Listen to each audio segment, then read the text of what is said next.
Good morning विद्यार्थी मित्रों। आज આપણે બાયોલોજીની અંદર 11મા લેક્ચરમાં પહોંચી ગયા છે। ઘણો બધો પાર્ટ પૂરો થઈ ગયો, હવે અડધો પાર્ટ બાકી રહ્યો છે, અડધો પૂરો થઈ ગયો એમ કહી શકીએ। તો છેલ્લા લેક્ચરની અંદર સરસ મજાના પ્રશ્નોની વાત કરી, જલ પરાગનયનની વાત કરી, કીટ પરાગનયનની વાત કરી, બરાબર। એનિમોફિલી પવન દ્વારા થતા પરાગનયનની વાત કરી। છેલ્લા પ્રશ્નની અંદર મેં તમને એમસીક્યુ માટે કેટલાક પ્રશ્ન લખાવ્યા હતા। આપણને બુકની અંદર એક સરસ મજાની प्रयोग करवा माटेनी प्रयुक्ति आपी है कि तमे क्यारेय पुष्पोनी मुलाकात लीधी अथवा तो अवलोकन कर्युं, तो कि हवे पछी तमे अवलोकन करो कि भाई केरी छे, काकड़ी छे, बराबर। आजूबाजूमां जोवा मळता दरेक पुष्पनी अंदर कया कया परागवाहको परागनयन माटे जवाबदार छे। बीजुं एवुं पण आपणने कीधुं कि तमे रोज मुलाकात लो तो तमने ख्याल पड़शे कि पुष्प अने वाहक वच्चे कोई संबंध छे के नहीं। कीट परागनयन मांथी खास छेल्लो एक मुद्दो याद राखवानो छे। कयो मुद्दो? तो कि आंतर संबंध धरावता सहजीवनना उदाहरण आपो। तो आपणे वात करी थी युका ने फूदानी वात करी छे, सुरण ने माखीनी वात करी छे। आ महत्वनो एक एमसीक्यू छे। हवे आजे आपणे बाह्य संवर्धननी प्रयुक्ति विषे चर्चा करवानी छे। बाह्य संवर्धननी प्रयुक्ति एटले शुं एमनी आपणे वात करीए।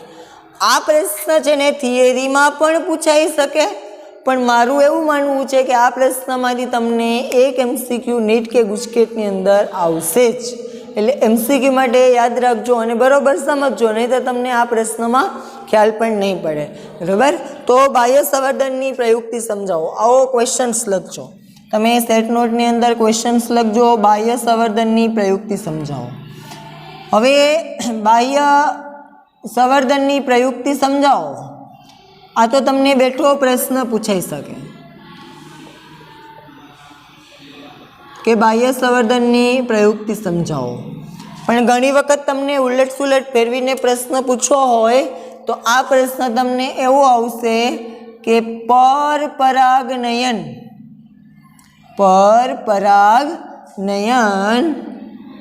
उत्तेजती प्रयुक्ति समझाओ। परपरागनयन उत्तेजती प्रयुक्ति समझाओ। बाह्य संवर्धननी प्रयुक्ति समझाओ तो आपने संवर्धन तो ख्याल है, प्रजनन, बाह्य प्रजनननी बात करी छे। हवे बाह्य प्रजनन एटले शुं? तो आपणे बात करी थी ने कि भाई एक ज पुष्पनी अंदर स्त्री केसर ने पुकेसर जो परागरजनुं स्थापन करे तो स्वफलन छे। पण एक वनस्पतिना बे जुदा जुदा पुष्पो उपर फलन थाय अथवा तो बे जुदी जुदी वनस्पति उपर फलन थाय तो आ बाह्य संवर्धन थयुं। बहारथी थयुं ने अंदर ने अंदर नो थयुं, बाह्य संवर्धन थयुं। बीजो क्वेश्चन एवो कीधो परपरागनयननी प्रयुक्ति उत्तेजित होय एवो क्वेश्चन समजावो। हवे परपरागनयन आपणने ख्याल छे कि भाई आ वनस्पतिना पुष्पनी परागरज जो अहींया आवती होय तो परपरागनयन थयुं। आ तो बे स्वपरागनयनना प्रकारो छे, स्वफलन ने गैटेनोगेमी। पण याद करो मैं तमने त्यारे एवुं समजाव्युं हतुं कि कार्यात्मक रीते आ पण केवुं छे परपरागनयन, पण वनस्पति एक छे एटले एने केमां मूक्युं छे स्वपरागनयन। ख्याल पड़े छे? बाकी कार्यात्मक रीते तो गैटेनोगेमी ए शुं थयुं? परपरागनयन थयुं। कारण शुं? तो कि बे पुष्पो जुदा जुदा थई जाय छे एटले परागरज अहींया जाय कि अहींया जाय कशुं फेर ना पड़वो जोईए, पण आ वनस्पति एक छे ने એટલા માટે એમની અંદર આપણે સ્વપરાગનયનની અંદર એમને મૂકી શકીએ। તો આ વાત કરી તમને પ્રશ્નની, પ્રશ્ન બરોબર સમજજો। બાહ્ય સંવર્ધનની પ્રયુક્તિ સમજાવો અથવા તો તમને એવો પણ પ્રશ્ન આવે કે परपरागनयन उत्तेजती प्रयुक्ति समझाओ। ओके, चलो शुरुआत करिए। बरोबर जोता जाजो एटले तमने आइडिया आवशे। चलो, मोटा भागनी सपुष्पी वनस्पति, मोटा भागनी सपुष्पी वनस्पति केवा पुष्पोनुं निर्माण करे? द्विलिंगी। मोटा भागनी सपुष्पी वनस्पति केवा पुष्पोनुं निर्माण करे छे? द्विलिंगी। हूँ आखुं लखतो नथी, तमारे बरोबर प्रश्न लखवानो। मोटा भागनी सपुष्पी वनस्पति द्विलिंगी पुष्पनुं निर्माण करे। द्विलिंगी एटले आपणने खबर छे नर पुष्प पण हाजर अने मादा पुष्प पण हाजर। એટલે સ્ત્રીકેસર ને પુંકેસર બંને હાજર. જો મોટાભાગની સપુષ્પી વનસ્પતિ દ્વિલિંગી પુષ્પનું નિર્માણ કરે એટલા માટે એમની અંદર સ્વફલન જોવા મળે. શું જોવા મળે? સ્વફલન. આપણને ખ્યાલ છે બંને પુષ્પની અંદર બંને હાજર હોય, નર અને માદા, પુંકેસર અને સ્ત્રીકેસર, તો સ્વફલન જોવા મળશે. પરંતુ વારંવાર સ્વફલનને કારણે વનસ્પતિનું અંતઃસંવર્ધન દબાણ છે ને એ વધશે. અંતઃસંવર્ધન દબાણ શું થાય? વધે. અંતઃસંવર્ધન દબાણ વધવું એટલે શું? અંતઃસંવર્ધન એક જ પુષ્પમાં વારંવાર પ્રજનન.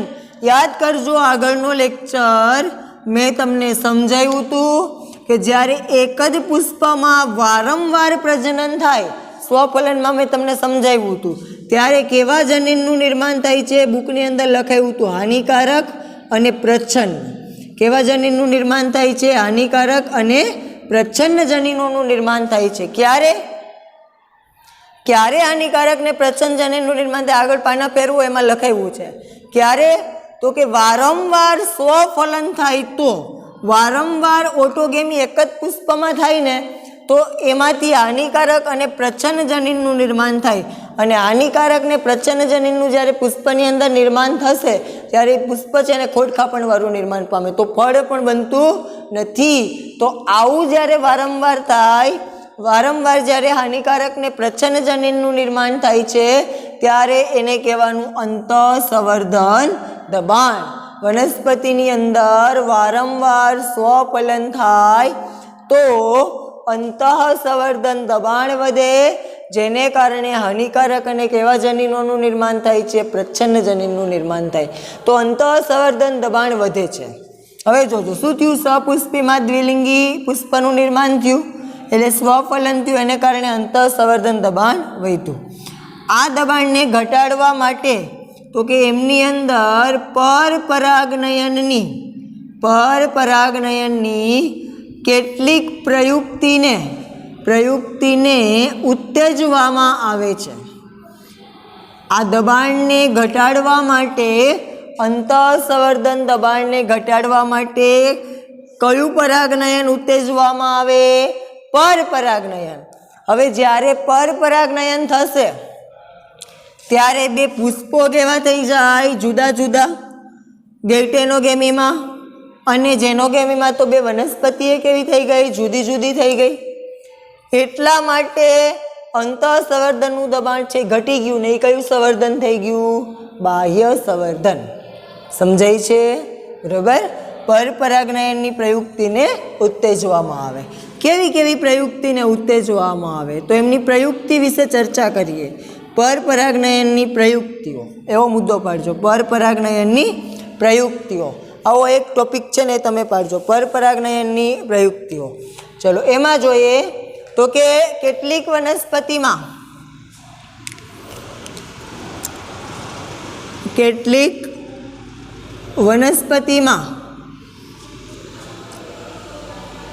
પરાગરજની મુક્તિ અને પરાગાસનનો ગ્રહણતાનો સમયગાળો જુદો જુદો હોય છે.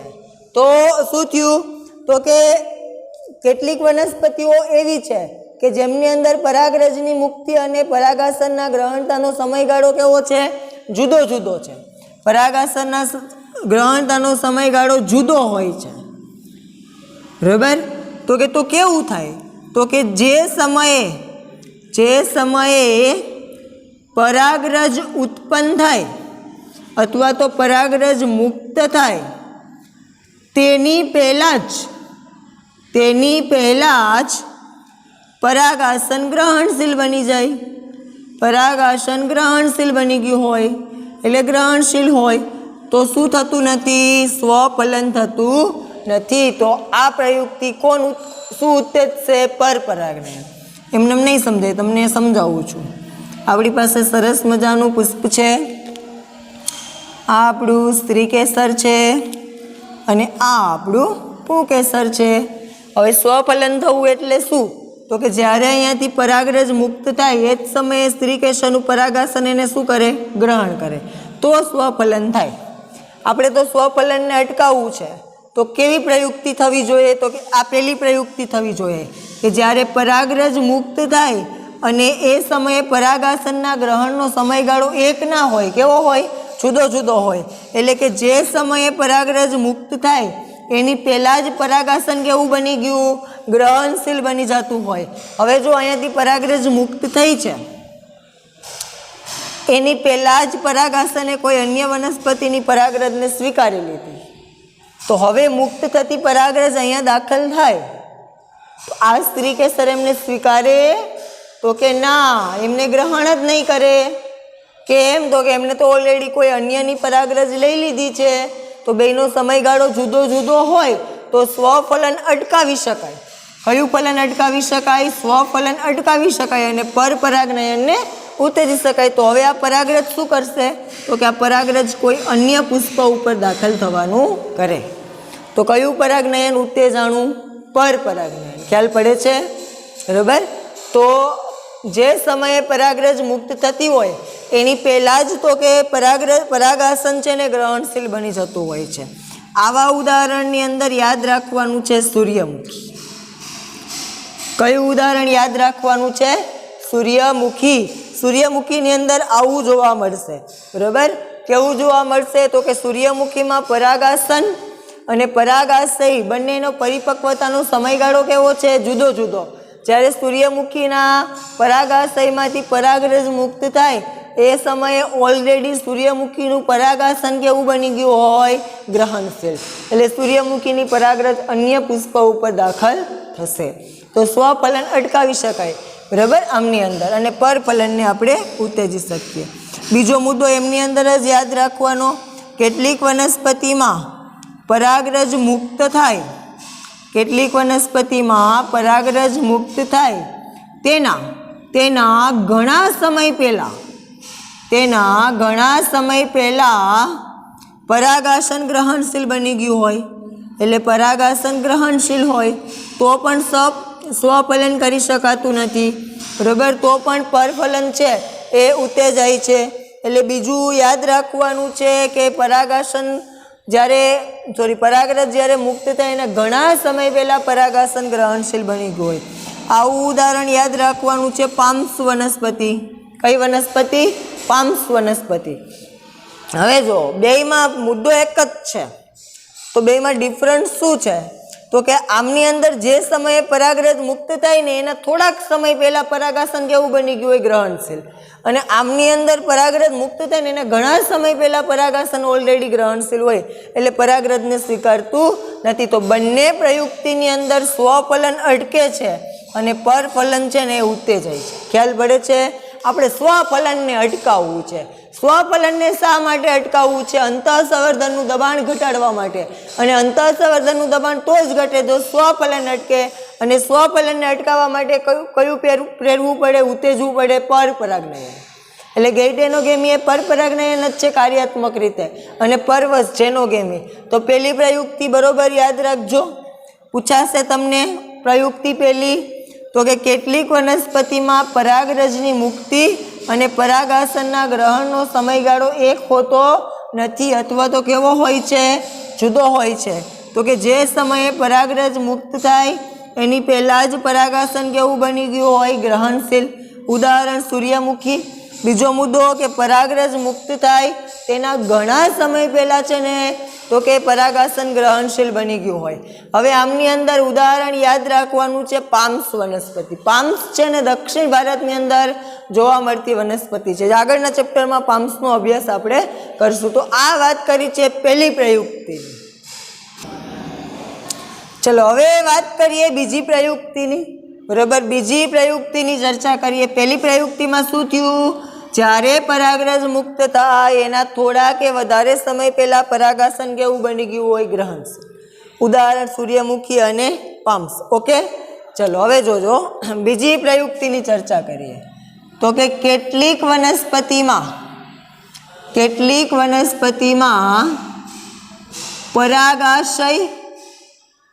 અને અને પરાગાસન જુદા જુદા સ્થાન પર હોય, જુદા જુદા સ્થાન પર હોય. તેથી બરોબર યાદ રાખજો, મુક્ત થતી પરાગરજ ક્યારેય તે પુષ્પના પરાગાસનના સંપર્કમાં આવતી નથી. બરાબર, ક્યારેય સંપર્કમાં આવતી નથી. કેમ? તો કે પરાગાશય ને પરાગાસન એટલા બધા જુદા સ્થાને છે કે ક્યારેય સંપર્કમાં ના આવે. ઘણી વનસ્પતિની અંદર, પુષ્પની અંદર કેવું જોવા મળે છે એમની આપણે ચર્ચા કરીએ તો કે ઘણી વનસ્પતિની અંદર સ્ત્રી કેસર છે ને અહીંયા તળિયે જમા હોય, આવી રીતે નાનું એવું હોય, અને પુકેસરની લંબાઈ છે ને આટલી બધી વધારે હોય.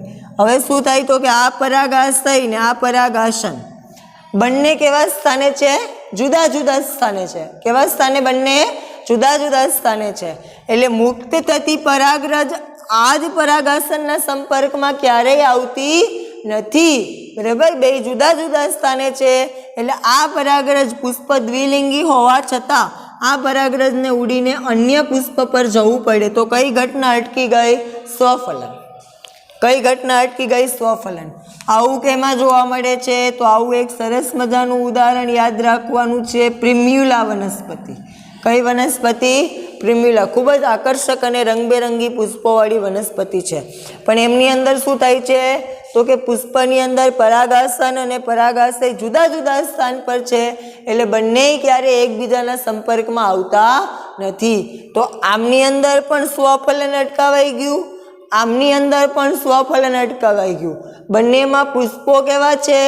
દ્વિલિંગી, છતાંય ઓટોગેમી થતું નથી. કારણ શું છે ઓટોગેમી ન થવાનું? તો કે આમની અંદર કારણ એવું છે કે પરાગરજની મુક્તિ ને પરાગાસનના ગ્રહણતાનો સમયગાળો કેવો છે?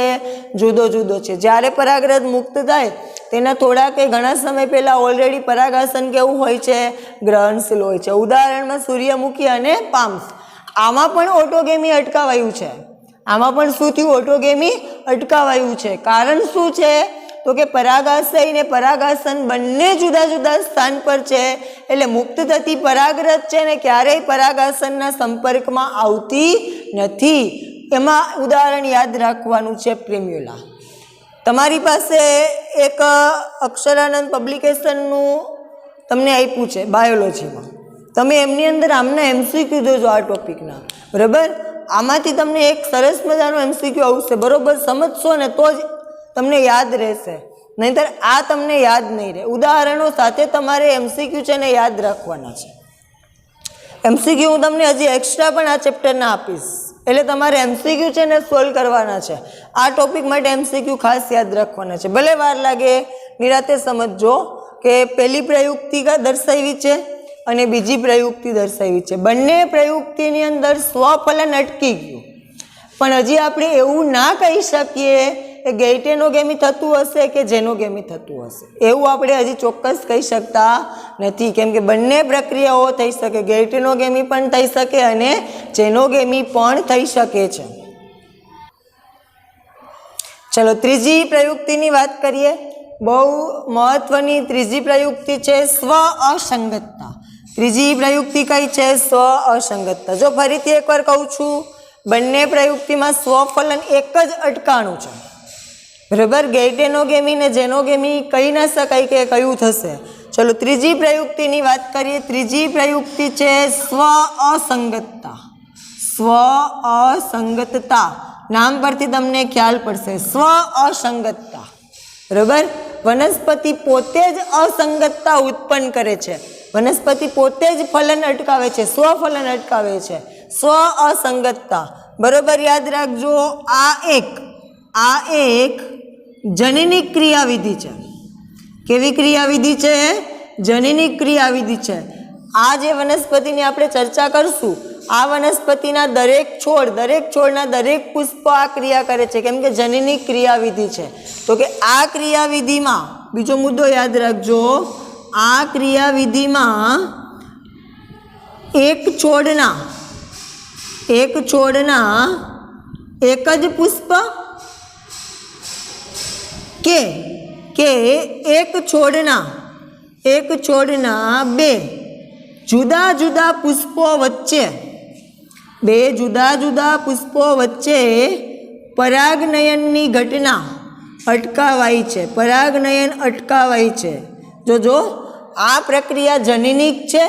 આ પ્રક્રિયાની અંદર એક છોડનું એક જ પુષ્પ, એક છોડના એક જ પુષ્પ વચ્ચે કઈ પ્રક્રિયા થાય? સ્વફલન। એક છોડના એક જ પુષ્પ વચ્ચે કઈ પ્રક્રિયા થાય? સ્વફલન। કે એક છોડના બે જુદા જુદા પુષ્પો, એક છોડના બે જુદા જુદા પુષ્પો, કઈ પ્રક્રિયા થઈ? ગૈટેનોગેમી। કઈ પ્રક્રિયા થઈ? ગૈટેનોગેમી। તો એક છોડના એક જ પુષ્પ કે એક છોડના બે જુદા જુદા પુષ્પો વચ્ચે, બે જુદા જુદા પુષ્પો વચ્ચે પરાગનયન અટકાવાય છે। તો આ સ્વ અસંગતતામાં સ્વફલન પણ અટકાવાય છે અને ગૈટેનોગેમી પણ અટકાવાય છે। પ્યોરિટી સાથે કયું પ્રેરાય છે? જેનોગેમી। તો કેવી રીતે અટકાવાય છે? તો બરોબર યાદ રાખજો કે પરાગરજના વહન માટે જરૂરી પરાગનલિકાનો વિકાસ અવરોધાય, પરાગનલિકાનો વિકાસ અવરોધાય છે, જેથી અંડક અફલિત થાય છે। અંડક કેવું થાય છે? અફલિત થાય છે। હવે શું થાય ખબર? તો કે પરાગરજનું સ્થાપન થાય પણ પરાગનલિકાનો વિકાસ થતો નથી। એટલે જો આ સ્ત્રી કેસર છે, અહીંયા પરાગરજનું સ્થાપન થયું, પછી પરાગરજમાંથી આમ પરાગનલિકા બનવી જોઈએ જે અહીંયા પરાગરજને અહીંયા સુધી લઈ જાય, આવું થતું નથી। પરાગનલિકાનો વિકાસ છે ને અવરોધી નાખે છે આ વનસ્પતિ પોતે જ, કેમ કે સ્વ અસંગત છે। આ વનસ્પતિ પોતે જ પરાગનલિકાનો વિકાસ અવરોધે, જેને કારણે પરાગરજનું સ્થાપન થવા છતાં તો કે અંડક કેવું થઈ જાય છે? અફલિત થઈ જાય છે। તો આ વનસ્પતિ પોતે જ કેવી છે? સ્વ અસંગત। પોતે જ કેવી છે? સ્વ અસંગત। આવી વનસ્પતિના ઉદાહરણની અંદર યાદ રાખવાનું છે માલવા। કઈ વનસ્પતિ? માલવા। માલવા દ્વિલિંગી છે પણ માલવા જનનિક ક્રિયાવિધિ ધરાવે, માલવા જનનિક રીતે સ્વસંગત છે, એટલે માલવાના એક જ પુષ્પ વચ્ચે પરાગનયન અટકે અને માલવાના બે જુદા જુદા પુષ્પ વચ્ચે પરાગનયન અટકે, એટલે સ્વફલન પણ અટકે અને ગૈટેનોગેમી પણ અટકે છે। ઓકે, સમજાઈ ગયું? આમાં શું થયું? બેનો ગ્રહણતાનો સમયગાળો જુદો જુદો હતો એટલે માત્ર સ્વફલન અટકતું હતું। ઉદાહરણ શું હતા? સૂર્યમુખી ને પામ્સ। આમાં શું થયું? પરાગાશય ને પરાગાસન જુદા જુદા સ્થાન પર હતા એટલે માત્ર સ્વફલન અટકતું હતું। ઉદાહરણ શું હતું? પ્રિમ્યુલા। ત્રીજી પ્રયુક્તિમાં જનનિક ક્રિયાવિધિ છે, વનસ્પતિ પોતે જ અસંગત છે, પરાગનલિકાનો વિકાસ અટકાવે છે, પછી એક પુષ્પમાં થતો હોય તોય ભલે અને એક વનસ્પતિના બે જુદા જુદા પુષ્પમાં થતો હોય તોય ભલે, બરાબર। એટલા માટે અંડક અફલિત થાય છે એટલે સ્વફલન પણ અટકે છે અને ગૈટેનોગેમી પણ અટકે છે। ક્લિયર? ચલો ચોથી પ્રયુક્તિની વાત કરીએ છીએ, એકલિંગી પુષ્પનું નિર્માણ, બરાબર। ચોથી પ્રયુક્તિની વાત કરીએ છીએ એકલિંગી પુષ્પનું નિર્માણ। એકલિંગી પુષ્પનું નિર્માણ, હવે આપણને ખ્યાલ છે જ્યારે જ્યારે એકલિંગી પુષ્પનું નિર્માણ થાય ત્યારે સ્વફલન થવાની તો કોઈ શક્યતા છે જ નહીં, બરાબર। તો એકલિંગી પુષ્પનું નિર્માણ કરીને પણ આપણે સ્વફલન અટકાવી શકીએ છીએ। તો એકલિંગી પુષ્પના નિર્માણની અંદર તો કે આ પુષ્પની અંદર એકલિંગી છે એટલે કાં તો પુંકેસરનું નિર્માણ થાય કાં તો સ્ત્રી કેસરનું નિર્માણ થાય, પણ કેટલીક વનસ્પતિ એવી છે કે જેમાં એક પુષ્પ સ્ત્રી કેસર ધરાવે તો બીજું પુષ્પ પુંકેસર પણ ધરાવી શકે। તો એકલિંગી પુષ્પને બે ભાગમાં વર્ગીકૃત કરી શકીએ।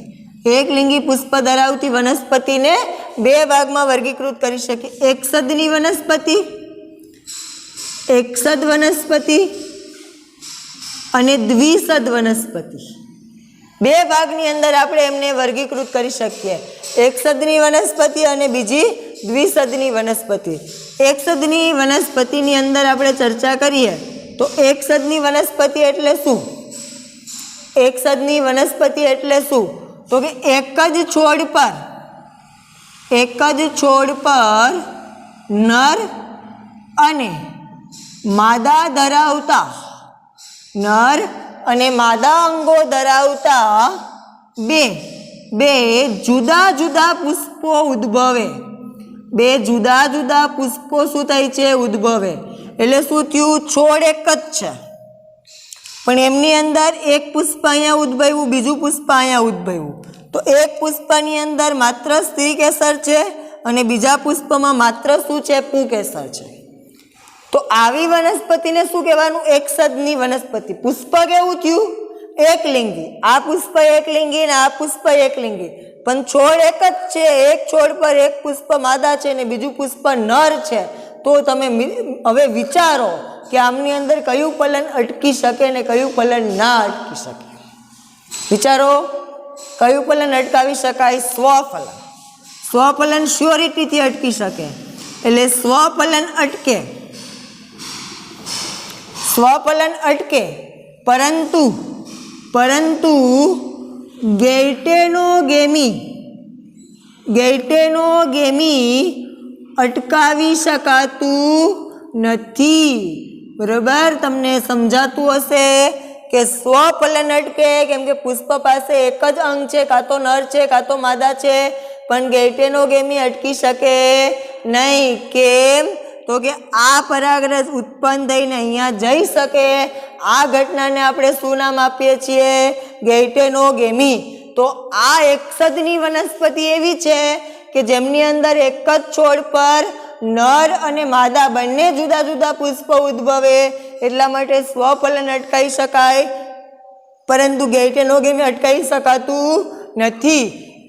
આવી વનસ્પતિમાં કોનો સમાવેશ થાય? તો કે એક તો મકાઈ અને બીજી દિવેલા.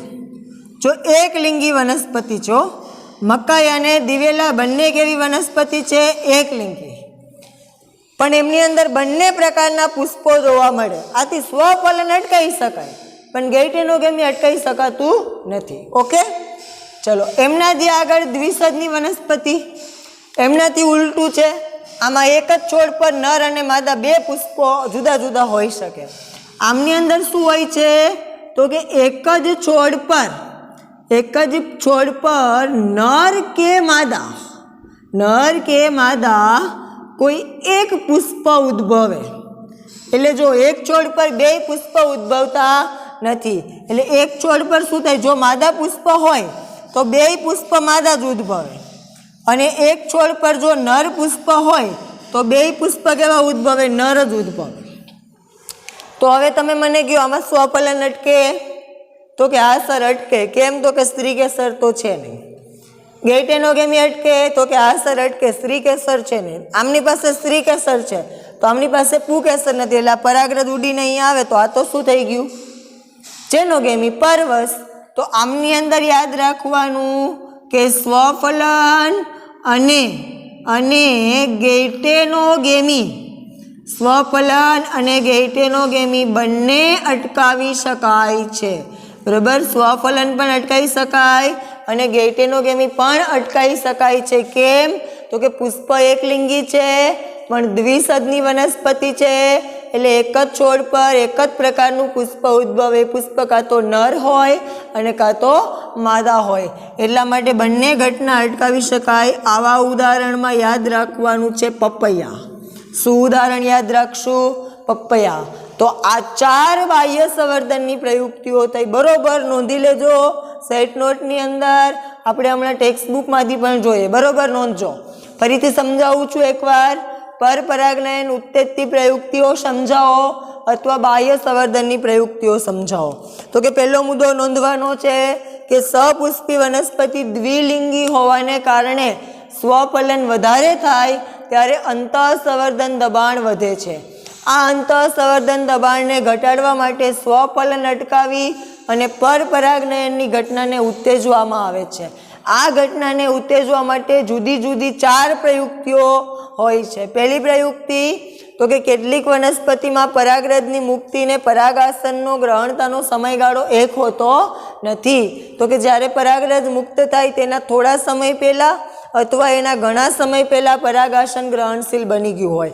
ઉદાહરણ સૂર્યમુખી અને પામ્સ. બીજી પ્રયુક્તિ, પરાગાશય ને પરાગાસન જુદા જુદા સ્થાન પર હોય, એકબીજાના સંપર્કમાં આવતા નથી, એટલે પરાગરજની આપલે એ પુષ્પ ઉપર થઈ શકે નહીં. પ્રિમ્યુલા, આ બંનેની અંદર સ્વફલન અટકાઈ શકાય, પણ ગેટેનોગેમી કે જેનોગેમી શું થશે કહી શકાય નહીં, અટકતું નથી. ત્રીજી પ્રયુક્તિ સ્વસંગતતા, જનીની ક્રિયાવિધિ છે. એક જ પુષ્પ કે એક વનસ્પતિના બે જુદા જુદા પુષ્પ વચ્ચે પ્રક્રિયા થાય છે. તો કે જરૂરી એવું છે આમની અંદર કે પોતે જનીનિક રીતે અસંગત છે, એટલે વારસામાંથી જ એ પુષ્પ અસંગત છે. જેવું પરાગરજનું સ્થાપન થાય અને પરાગનલિકાનો વિકાસ થાય તો એ વિકાસ તરત અવરોધાય છે, એટલે અંડક જેને ફલિત થતું નથી. આવા ઉદાહરણમાં માલવા. અને ચોથી પ્રયુક્તિ, પુષ્પ એકલિંગી ઉદ્ભવે. જ્યારે પુષ્પ એકલિંગી ઉદ્ભવે ત્યારે વનસ્પતિના બે પ્રકાર છે, એકસદની વનસ્પતિ, દ્વિસદની વનસ્પતિ. એકસદની વનસ્પતિ પર નર અને માદા બે જુદા જુદા પુષ્પ હોય, એટલે સ્વફલન અટકે, પરંતુ ગેઇટેનોગેમી ના અટકે. આમની અંદર એક છોડ પર કાં તો નર હોય કાં તો માદા હોય, એટલે બંને ઘટના અટકાવી શકાય. એકસદમાં ઉદાહરણમાં મકાઈ ને દિવેલા, અને દ્વિસદના ઉદાહરણમાં શું યાદ રાખશું? પપૈયા. ઓકે, ચાલો હવે આપણે આ જ પ્રશ્ન ટેક્સ્ટ બુકમાંથી જોઈ લઈએ, એટલે કાંઈ આપણને ના ખબર પડી હોય તો આઈડિયા આવી જાય. ચાલો ટેક્સ્ટ બુક કાઢજો. ટેક્સ્ટ બુકમાંથી જોતા જજો કે કઈ કઈ ઘટનાઓ શું આપી છે. ક્વેશ્ચન્સ આપ્યો છે બાહ્ય સંવર્ધનની પ્રયુક્તિઓ, અથવા તો તમારે ઉપર પ્રશ્ન લખવાનો છે પરપરાગનયનને પ્રેરતી પ્રયુક્તિઓ સમજાવો. ચલો જોજો શું કીધું. મોટા ભાગની સપુષ્પી વનસ્પતિઓ દ્વિલિંગી પુષ્પો સર્જે છે. બરાબર, આ દ્વિલિંગી પુષ્પ હોય એટલે સ્વફલન તો થવાનું છે. બરાબર, એટલે આપ્યું પરાગરજ તે જ પુષ્પના પરાગાસનના સંપર્કમાં આવવાનું પસંદ કરે છે. હવે અંડરલાઈન કરજો, સતત સ્વપરાગનયન થવાને કારણે અંતઃસંવર્ધન દબાણ છે ને એમાં પરિણમે છે. અંતઃસંવર્ધન દબાણ ઉત્પન્ન થવું એટલે શું? તો બાજુમાં ક્યાંક લખી નાખજો કે હાનિકારક અને પ્રચ્છન્ન જનીનનું નિર્માણ થાય. કેવા જનીનનું નિર્માણ થાય? હાનિકારક અને પ્રચ્છન્ન જનીન. આગળ આપણે 9મા ચેપ્ટરની અંદર ચર્ચા કરશું. ઓકે, ચલો આગળ જોઈએ. તો કે સપુષ્પી વનસ્પતિમાં સ્વપરાગનયનને અવરોધવા અને પરપરાગનયનને ઉત્તેજવા માટે ઘણી પ્રયુક્તિઓ વિકસાવે છે વનસ્પતિ પોતે જ. ચલો પહેલી પ્રયુક્તિ અહીંથી આપી છે, પહેલી પ્રયુક્તિ કરજો.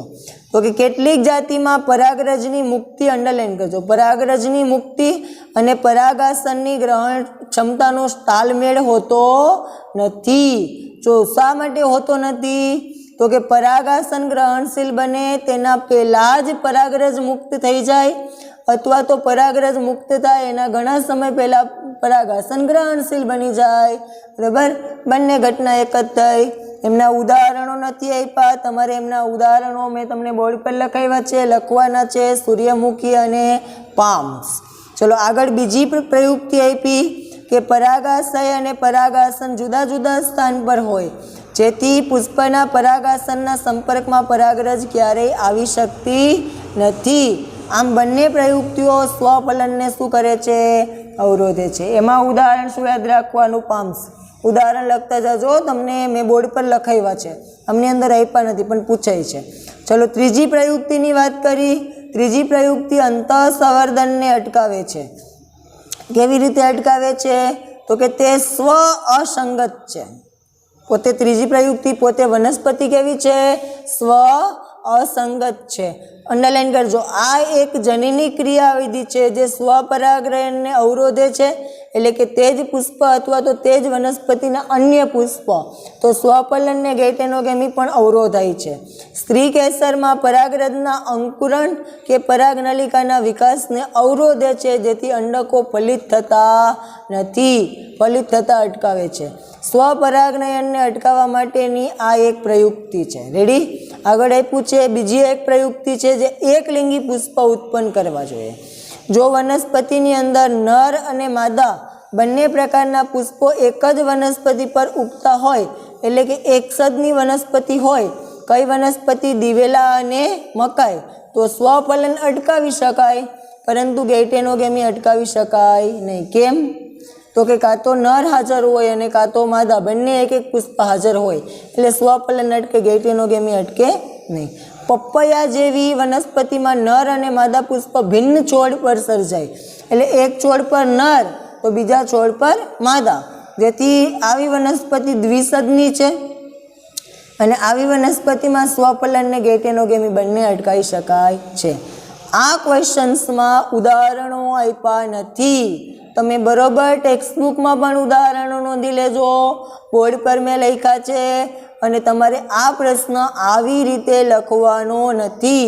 મુદ્દાઓ પાડીને લખવાનો છે. પહેલી પ્રયુક્તિ, બીજી પ્રયુક્તિ, ત્રીજી પ્રયુક્તિ અને ચોથી પ્રયુક્તિ, આવા 4 મુદ્દાઓ પાડીને આ ક્વેશ્ચન્સ તમારે લખવાનો છે નાનો, બરોબર વાંચજો, મહત્વનો છે, નેટમાંથી એકાદો MCQ આવે જ, બરાબર, એટલે બરોબર વાંચજો. હવે આપણે આગળ સ્ત્રી કેસર ને પરાગરજના આંતર સંબંધો વિશે આવતા ક્લાસની અંદર ચર્ચા કરશું. ઓકે.